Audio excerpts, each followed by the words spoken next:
And welcome back. Joining us to have a conversation about the impending bus fare increase notice are representatives from the Department of Transport, Mr. Tirsa Galvez, who is the Chief Transport Officer, and Mr. Vallan Hyde, who is the Licensing and Registration Officer.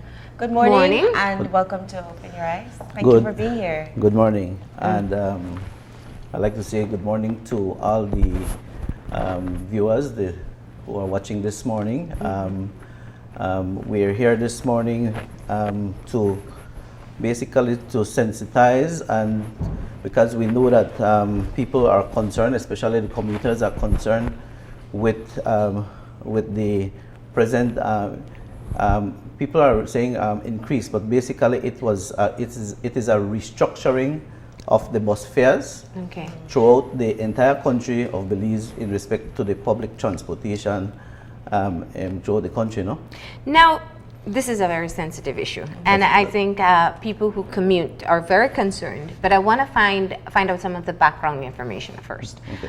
The SI was gazetted at the end of October, so essentially these prices are already being rolled out across the country. Now, I want to find out what the process was to decide on the new bus fares that are being implemented, right? Okay, what happened is that we had a series of consultation with the bus operators, as I had been here before, and I had mentioned where we were. One, we had to look at having them their schedule for operation, because their schedules were basically not inconsistent with what was happening on the ground and what they had on their road service permit. So we had different consultation with the different bus operators by zone, right? And so we had the western operators, the southern operators, and the northern operators. When we met with the western operators, they brought up, because we were telling them during our consultation with them, during our meeting with them, we were telling them that, you know, some of the things that we would have been enforcing, and basically the operators felt that they made a proposal, or they requested that one of the issues that they are having for them to provide a better service was basically that they believe that the fares was overdue from the time that they were charging the fares that existed. And so we asked them to submit something to us, and which they did, and we presented to the transport board. Basically, me as the chief transport officer is the secretary to the board, and it was presented to the board, and the board said, here what, we cannot just look at the western zone by itself. This has to be done holistically. And so with that, the minister was brought into the picture, right? And we spoke to the minister and told the minister that this is what the bus operators were requesting, and so the minister called to meet with them again. And I want to go back a little bit, because the thing is that legally these fares should be controlled, is regulated by the government, right? And since 1992 was an SI, which was SI number 120 of 1992, was basically the last SI that addressed fares. And this SI basically should address taxi fares, bus fares. And so, as you know, we also have a problem with the taxi. However, the issue was the bus. So we decided to tackle the bus situation first. You would recall also that sometime around 2009 or 2010 thereabout, there was also discussion with the bus operators, and verbally they were given permission to consider 10 cents per mile. Okay, and again, it was not by any means a SI. So basically, many operators were outside of that 10 cents per mile, or charging less than 10 cents per mile. So we called the operators, and we met with the operators, and we decided with the operators, and they decided that looking at a rate per mile was very difficult to come up with, like what the SI had mentioned before, which was 9 cents and 7 cents. So basically 7 cents for the other districts and 9 cents for Stann Creek and Toledo district. And why that was so was because the road at the time, road condition and the distance for Dangriga and Toledo were farther. So basically, you know that whatever, when it comes to transportation, the whole matter increased with fuel and transportation. So those was considered. So the same thing was considered when looking at the restructuring of the fares, and it was basically decided that we will work around 12 cents and 14 between 12 cents and 14 cents per mile, right? And that was decided and basically agreed upon. And what we did, or what the minister did, was to consider Belize being the central point where most the buses have to depart from Belize City, and looking at the 100 miles radius, basically. So 100 miles, within 100 miles would be considered at 12 and 14 cents, and after after that 100 miles, then we would consider 15 cents to 16 cents per mile. Well, we know that it could get really technical in terms of miles and all of those things. What is the department doing to ensure that the private bus company owners and the ministry, they don't operate so independently, and where if something does come up, it doesn't fixing it or working around it doesn't happen after the fact? Well, what we do, we try to keep a close relationship with the bus owners. We are in touch with them on a daily basis. We also have our hotline numbers posted on the bus so that we can be aware of what's taking place on the bus at any time, so people can easily get in touch with us. And like I said, they have agreed to these rates, and so I believe that what we'll see is posting up in the buses the new fares, because we are getting some calls that some of these operators might be charging more than what is in their size. So from the department, we'll be making sure that we put fares in there that are done by the department and have them post up in the different buses. Is that a part of the regulations for them to have it Yes, posted? it is part of It the should be regulation. posted. Yeah, and as we pointed out, I think as should be clear, these are the fares that have officially been put up by the Department of Transport. If a bus owner chooses to go below, that's their own choice, but this is the maximum that they can charge. That is correct. Now, I hear you speak about the consultations with the bus owners, and we've ran several stories, even in the newscast, about people who hike prices that are outside of the regulations, which the last SI was in 1992, over 20 years ago. Right. So this should now formalize it. My question to you is, what was the consideration for the commuters in this process? Because we understand now that there are many people who commute for work. Orange Walk and Belmopan especially, many people come in to the city for work, and this is a major expense for them. In your consultations, what was done in terms of affordability for commuters? Well, we did, and I want to say that we did consider all those factors. As a matter that's why I like to refer to this exercise not as a price increase, but more as a restructuring, Marlene, because, for example, I would just like to point out for you a basic situation here, for example, because what we had to look at what existed, right, and then work from there. So it was not an easy task, and we actually work out from point to point destination in all the locations and looking at what existed.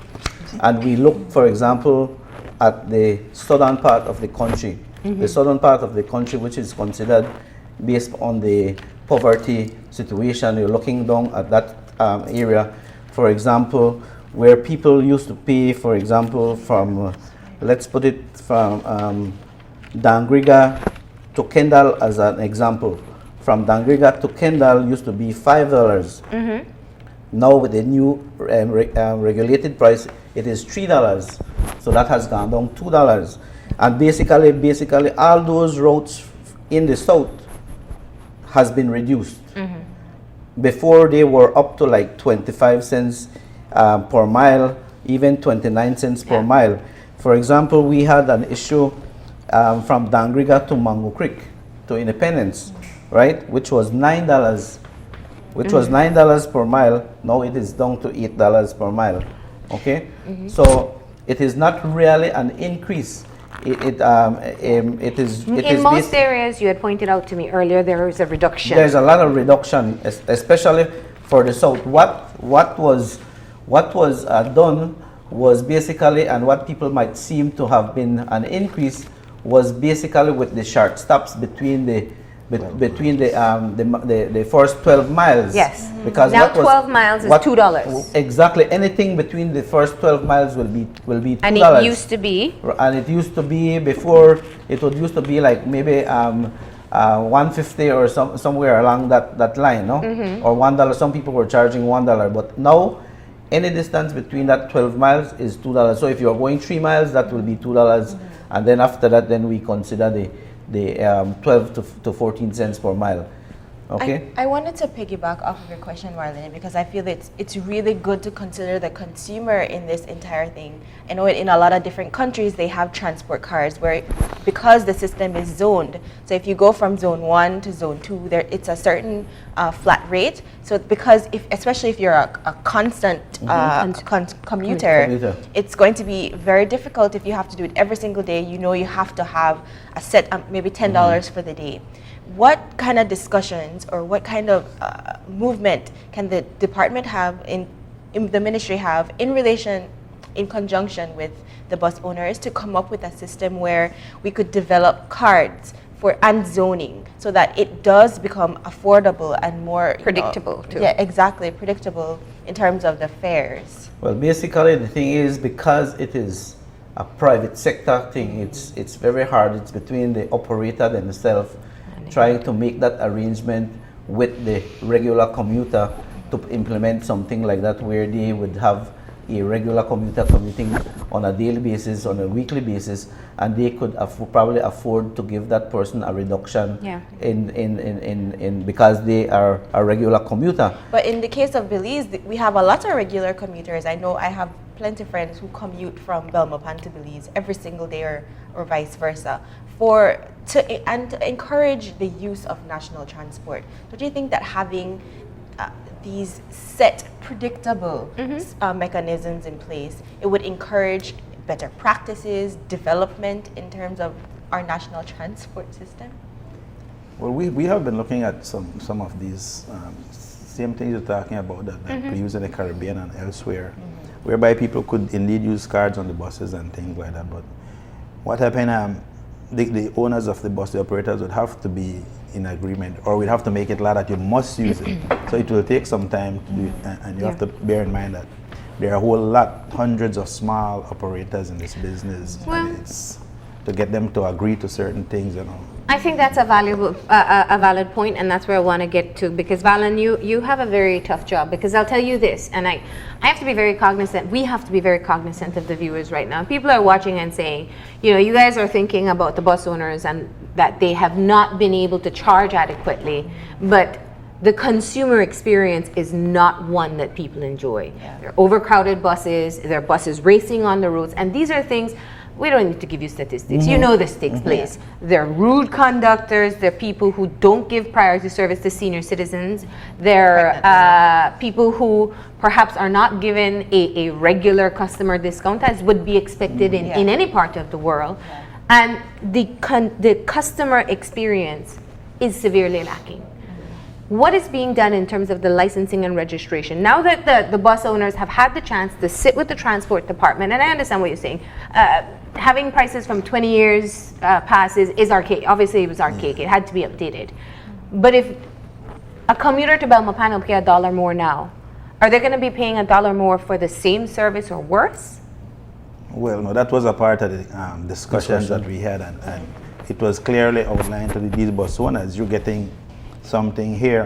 In most cases, there's an increase, but that comes with certain conditions that we must implement certain things to get the buses in better condition, to get more adequate size buses, and to get the number of buses that we need, because we are all aware, like you said, of the problems that we face, but the fact is that most operators, like I said, are small business people. They come with some old school buses, paint up, they look nice, but they're not nice when it rains. So we're aware of it, and these are some of the things that we will start look at, and the bus operators are aware that But my question is this: how stringent are you going to be about these regulations? I'll give you an example. I have a lady who tells me all the time, I'm late to work all the time because the bus driver refuses to move until he's full. And he doesn't care that everybody on the bus at this time is clamoring to move because it's supposed to leave at this time, but he refuses. We have video of it. Yeah. And these are things that frustrate consumers. So when the Department of Transport comes and says, well, we want to bring the prices up to a proper price based on what the cost of fuel is, that's understandable. But it is most important that we hear that there will be an equally stringent type of regulation and enforcement on the bus owners, that they deliver the service that people are paying for. I think that message was clearly put out to the operators, and we from the Department of Transport, in respect to doing what we should be doing to do our enforcement duties, we will, like I said, it's not something that we don't know, as you mentioned before.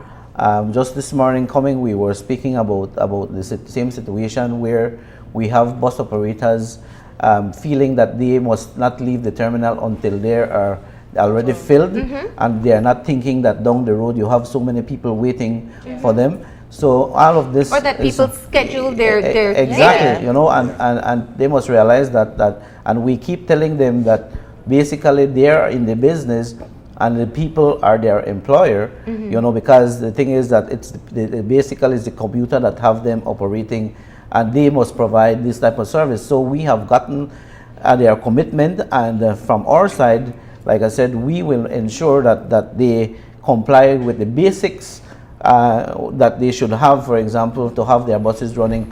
As a matter of fact, we had also discussed some maybe government to assist them with duty exemption.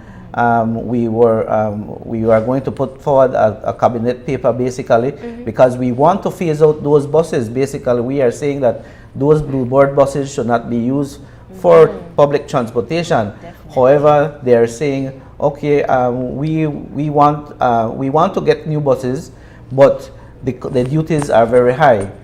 Now, how many of those operators have come together? They have some cooperative, for example, BBOC, but they are not working as a cooperative. They are working single-handed and things. So, but if they come together and come to government, because through Beltrade there is this where you could ask for assistance.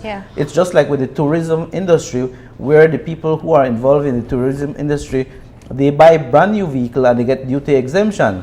Okay, so that's the same thing we are saying, but there will come a time that these buses will have to be phased out. And these operators know that, because the thing is, Marlene, if we have people coming into this country who want to invest in a better service, then they will be left behind, because the thing is that here we have school buses and they cannot force commuters to ride with them, because this is all they have. People will not mind pay, like what you said, they will not mind paying the price. For example, just look at an example like the other buses.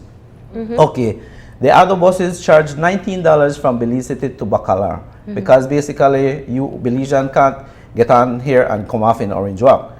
But how many of us would not mind paying $20 to go from Belize City to Corozal in a comfortable bus like that, with AC, reclining seat, with that bathroom leaves on schedule? Exactly, that leaves on schedule.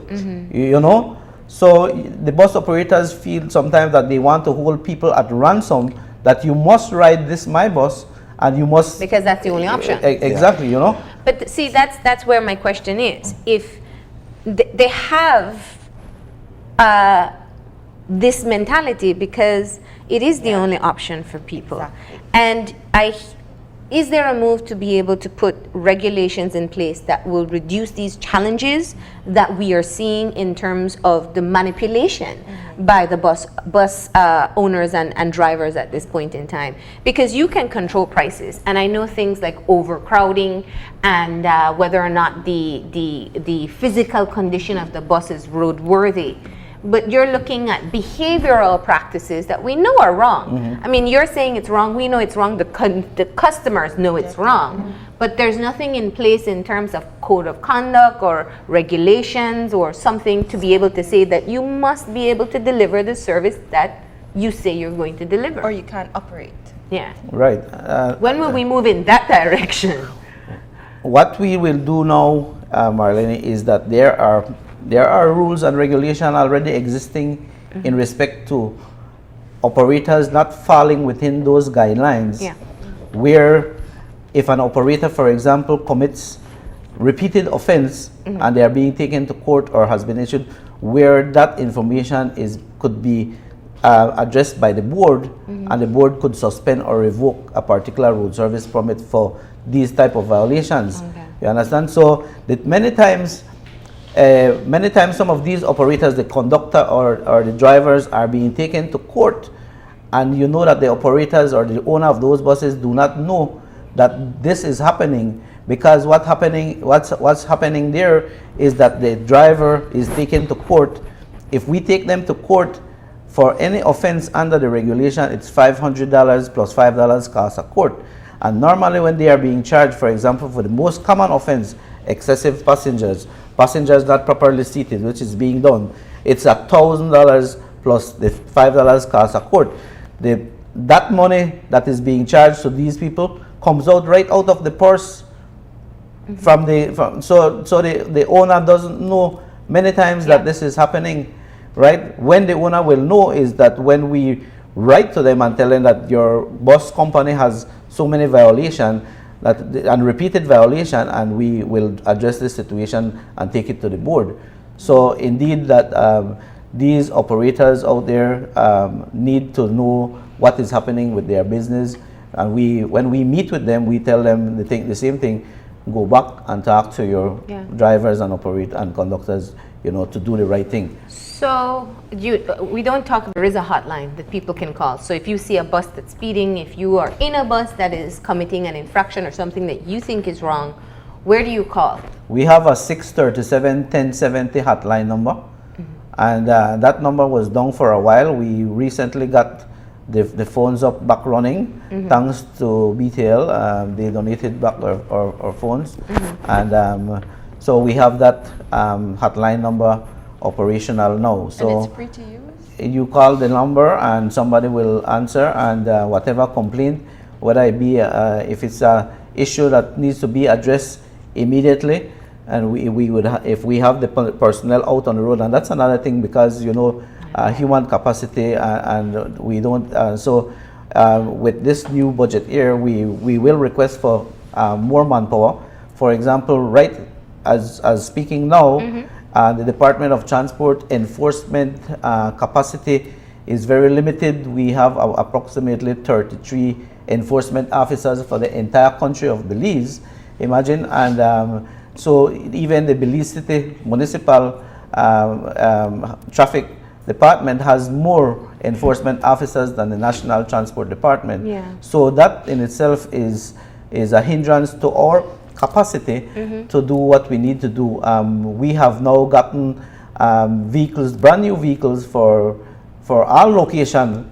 Just a matter of fact, just this week we got 2 brand new vehicles. One was sent to Corozal and one was sent to Punta Gorda. So basically now we should see more presence on the road, and we should be addressing most of these problems. I want to mention before I forget that in this particular SI, as you had mentioned, what it is that for the benefit of students, You mandate. It is there in the SI that students will be charged half rate. And again, whilst we looked at the SI, we realized that there was a slight not error in a sense, but it needs to be corrected, because it said secondary students, and it's supposed to be addressed for all students. Okay, so the half rate should be for all students, whether if they have in uniform and they present a valid student ID. So they have to present their ID. Right. Primary school students don't have an ID though. They would be probably more uniform. Okay. And the next thing is that we realize that students also go to classes on weekends. And so for that matter, the minister said that we need to correct this situation here. We need to put it that this should be for all the students, whether in secondary, tertiary, And no charge for children under 2. Right, no charge for children under 2. Okay, so that is in the SI. That's in the as SI. well. Now, I think it's obviously we're quickly running out of time, and I think we have touched a bit on some of the prices. As you pointed out, most of the southern routes, there have been a decrease. The major increase is the Belmopan. Where else? Yeah. Belize City to Belmopan. Belize City to Belmopan. Where else? Belize City To Corozal. Orange Walk. To Orange Walk. To Orange Walk. To Corozal is a reduction as well. Okay. Yeah, from Orange Walk to Corozal, there's a reduction. And so, like I said, it's a matter of trying to have a level playing field, no? Yeah. More or less. We consider the fact, as I said, we consider the whole matter of fuel increase from that time, and so we have more. We could more regulate it now, and we could more do the enforcement. We will be responsible to ensure that these buses have these fares displayed in the buses, so that from the time you enter the bus, you don't even have to ask the conductor. You could just Look up and say where you're going, and you could see how much it will be, you know. And of course, the commitment is to be able to ensure that they deliver the service that they're supposed to deliver. Right, in a timely manner as much as possible. Right. All right, gentlemen. Well, unfortunately, we are out of time, and I know that this is something that people have been upset about. So we got the chance to hear about how the price changes came into effect, and hopefully people are in a better understanding in terms of why the update needed to be done 24 years And I just later. wanted to say that you know, for example, that in the north, the bus operators from the north, they had even when they were verbally told that they should charge 10 cents per mile, they still insist in charging less because they had the option to go to Chetumal to buy cheaper fuel. They put on an extra tank on their bus, and they come to Belize City and they sell the diesel to other people, so they make up for that money that we would consider loss. Yeah. Again, and in Corozal and Orange Walk, we have the issue where the buses gain the revenue from those people standing in the bus. That's why we insist that we will enforce and we will ensure that these bus operators are dealt with accordingly. So the hotline once again is 637 1070. 637-1070. All right. Thank You have the text lines? you can text the number as well. Yes, we have another a text line which is 637 1075. Okay, Right, that so if you people want can to text if text they there, can't yeah, call. yeah. And in this day and age, I think a lot of people have camera phones, so if they can send you that later, they can call the transport Exactly. and find out how to do it. Right. We appreciate you being here to explain it. Thanks very much for having us.